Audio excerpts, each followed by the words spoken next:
Revisit books podcast में आपका स्वागत है, जहां हम किताबों को छोटे छोटे ज्ञान में बदलते हैं जिनका आप हर दिन इस्तेमाल कर सकते हैं। हाँ, और वेलनेस इंडस्ट्री तो अरबों डॉलर की है, फिर भी बर्नआउट एक महामारी की तरह फैलता जा रहा है। बिल्कुल, तो आज हम इसी सवाल का जवाब ढूंढने की कोशिश करेंगे कि क्या हम तनाव से लड़ने के लिए गलत तरीका अपना रहे हैं? और इसके लिए हम डॉक्टर अदिति नेरुरकर की किताब द 5 रीसेट्स के मुख्य विचारों पर बात करेंगे। हाँ, और उनकी अपनी कहानी भी बहुत दिलचस्प है।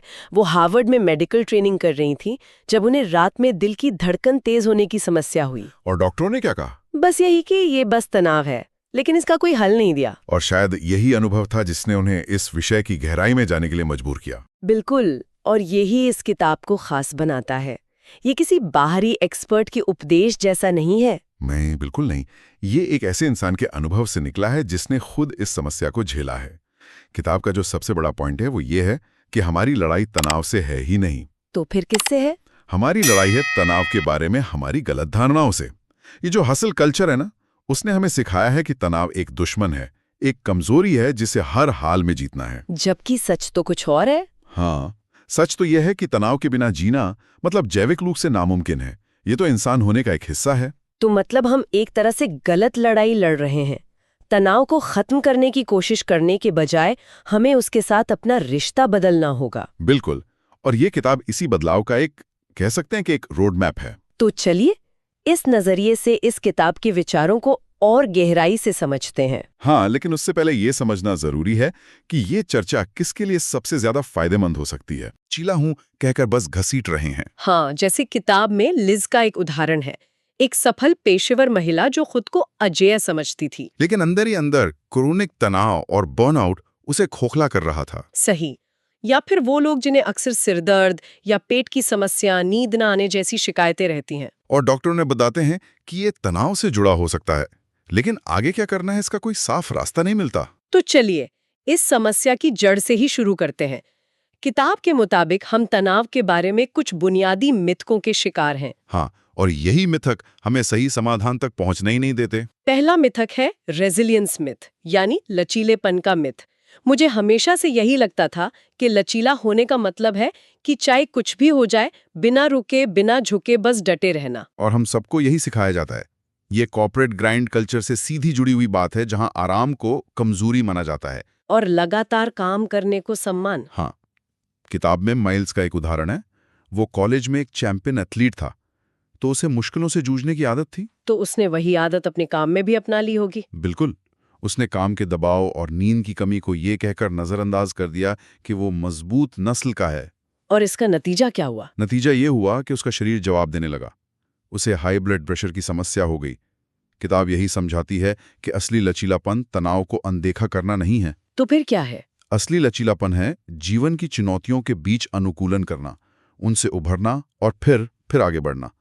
इसमें आराम करना, मदद मांगना, अपनी सीमाएं तय करना, ये सब शामिल है। मतलब लोहे की तरह कठोर होना नहीं, बल्कि बांस की तरह लचीला होना, जो तूफान में झुकता है पर टूटता नहीं। क्या बात है, बिल्कुल यही। ये तो सोचने का पूरा तरीका ही बदल देता है। अच्छा, दूसरा मिथक जो किताब में बताया गया है वो है देरी से होने वाली तनाव प्रतिक्रिया, डिलेड स्ट्रेस रिस्पॉन्स। ये मुझे थोड़ा अजीब लगा। क्यों? मतलब जब कोई बड़ा संकट टल जाता है तो हमें राहत महसूस होनी चाहिए, है ना?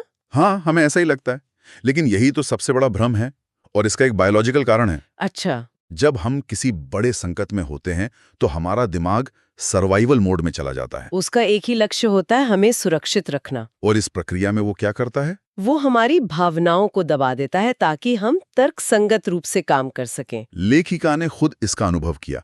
दिन भर इमरजेंसी रूम के तनाव के बाद जब वो रात को बिस्तर पर जाती थीं, तो उनका दिल जोर जोर से धड़कने लगता था। हाँ, मतलब जब खतरा सामने था तब सब ठीक था, और जब खतरा टल गया तब शरीर प्रतिक्रिया दे रहा था। ये तो कमाल है। जब दिमाग को लगता है कि अब हम सेफ हैं, तब वो उन सभी दबी हुई भावनाओं को बाहर आने देता है।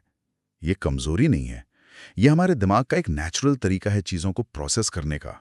तो अगर हम इन मिथकों से बाहर निकल भी जाएं, तो अगला कदम क्या है? क्या हमें अपनी पूरी जिंदगी बदल देनी होगी? ये सोचकर ही तनाव होने लगता है। नहीं, और यही इस किताब का सबसे प्रैक्टिकल हिस्सा है। किताब कहती है कि तनाव एक सीखी हुई प्रक्रिया है। और जिसे सीखा जा सकता है उसे भुलाया भी जा सकता है। बिल्कुल, और इसके लिए बड़े नाटकीय बदलावों की जरूरत नहीं है। किताब यहाँ रूल ऑफ 2 यानी 2 का नियम सुझाती है। रूल ऑफ 2, सिर्फ 2 आदतें, ये तो बहुत धीमी प्रक्रिया लगती है। हम तो नए साल पर 10 संकल्प एक साथ ले लेते हैं। और फरवरी तक उनमें से कितने बचते हैं? शायद एक भी नहीं। सही कहा। हमारा दिमाग एक साथ बहुत सारे बदलावों का विरोध करता है।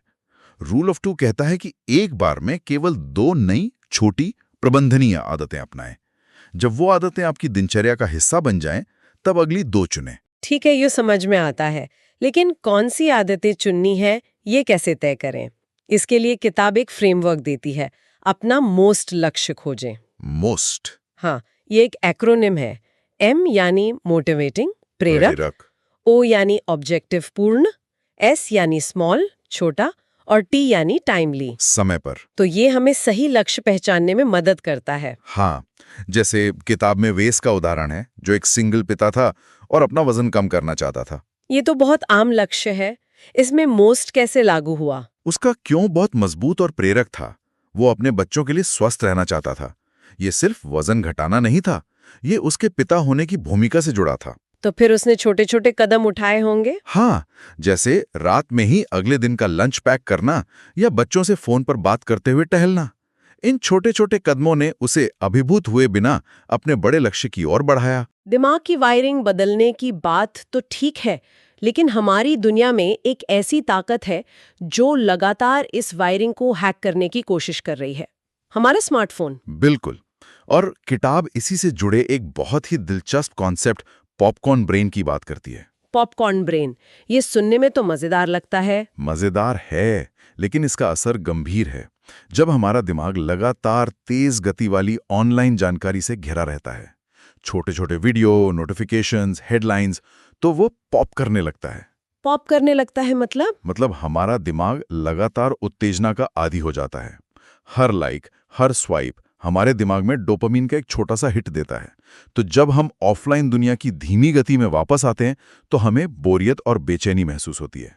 एक किताब पढ़ना या किसी से गहरी बातचीत करना मुश्किल लगने लगता है। सही। और आंकड़े तो डराने वाले हैं। एक औसत व्यक्ति दिन में 2600 से ज्यादा बार अपने फोन को छूता है। तो इसका हल क्या है? तकनीक को छोड़ तो नहीं सकते। नहीं, छोड़ना नहीं है। इसका समाधान है मीडिया डाइट। Media diet. जैसे हम अपने खाने को लेकर सचेत होते हैं, वैसे ही हमें मीडिया की खपत को लेकर भी सचेत होना होगा। सीमाएं बनानी होंगी। जैसे दिन में 2 बार 20-20 मिनट के लिए ही सोशल मीडिया स्क्रॉल करने का लक्ष्य बनाएं। किताब में इसका कोई उदाहरण है? हाँ, जूलियन नाम के एक व्यक्ति का जिक्र है जो खुद को न्यूज़ी कहता था। हर समय समाचार देखता था। उसे लगता था कि वो सूचित रह रहा है, लेकिन असल में इसका उसकी नींद, मनोदशा और ऊर्जा पर बहुत बुरा असर पड़ रहा था। और मीडिया डाइट अपनाने के बाद उसने न केवल बेहतर महसूस किया, बल्कि उसे उन चीजों के लिए भी समय मिला जो उसे सच में पसंद थीं, जैसे किताबें पढ़ना। ये डिजिटल खपत एक बड़ी तस्वीर का हिस्सा लगती है। हम अक्सर खुशी को गलत जगहों पर ढूंढते हैं ना। आपने बिल्कुल सही पकड़ा, और ये हमें किताब की चौथी मुख्य बात पर लाता है, खुशी के 2 प्रकारों को समझना, हेडोनिक खुशी और यूडेमोनिक खुशी। हेडोनिक खुशी मतलब आनंद और उपभोग से जुड़ी खुशी, जैसे शॉपिंग करना या अच्छा खाना खाना। एकदम सही। ये तुरंत अच्छा महसूस कराती है, लेकिन इसका असर बहुत क्षणिक होता है। इसे हेडोनिक ट्रेडमिल भी कहते हैं। आप हमेशा और की तलाश में भागते रहते हैं, लेकिन अपनी खुशी के बेसलाइन पर ही रहते हैं। तो फिर यूडेमोनिक खुशी क्या है? ये अर्थ, उद्देश्य और विकास पर आधारित है। जैसे किसी की मदद करना, कोई नया हुनर सीखना या प्रकृति से जुड़ना। इस तरह की खुशी धीमी हो सकती है, लेकिन ये लंबे समय तक टिकती है और गहरी संतुष्टि देती है। क्या इसका हमारे शरीर पर भी कोई असर होता है?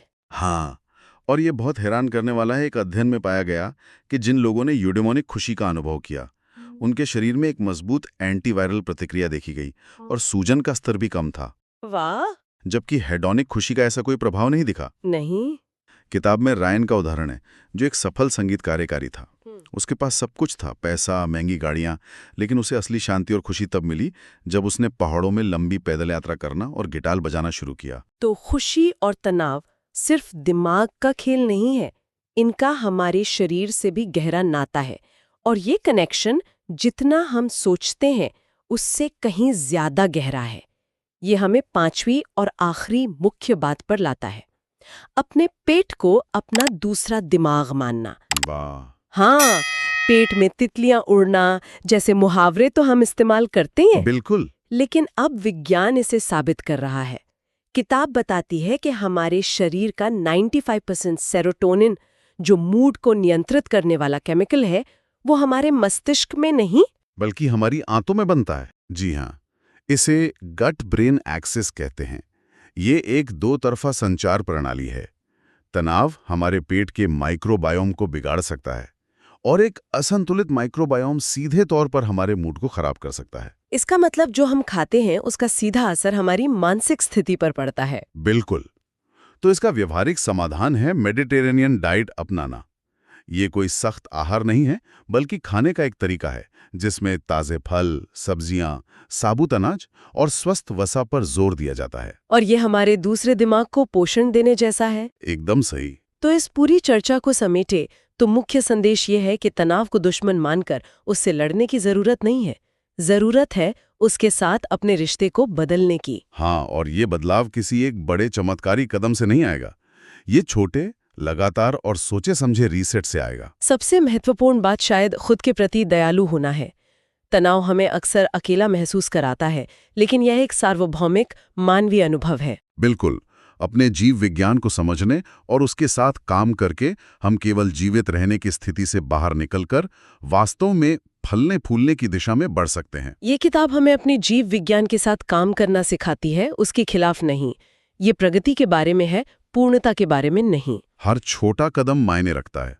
ये था आज का विश्लेषण। हालांकि ये चर्चा पुस्तक के पूरे पाठ का स्थान नहीं ले सकती, लेकिन ये उसकी शिक्षाओं की एक झलक जरूर दे सकती है।